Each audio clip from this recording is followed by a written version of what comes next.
Shoutout mga viewers at mga followers, magandang tanghali sa inyong lahat, magbisaya ta. Nai sa istorya. Tag-iya sa mga prutasan. Karon nagato sa iyang mga prutas kay daga namang hinog. Karon naa say naadton nga daw ka tawo nanguha. Perti niyang suko. Ingon siya, anong gipanguha man yun ng akong prutas nga di dili man kamo nagtanom ana. Tong pagtanom nako asa day mo. Tubag ng duha ka tawo, ingon siya. Ingon sila, sa presuhan mi. Ano man? Anong sa presuhan man mo? Nakapatay mig tawong dalok.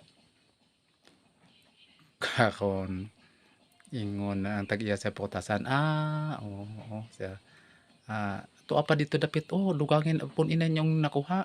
May mga durian dito, may mga lansones pa. Rambutan. Hadlok ang tag-iya sa prutas. Ang dito na lang. Shout out sa lahat.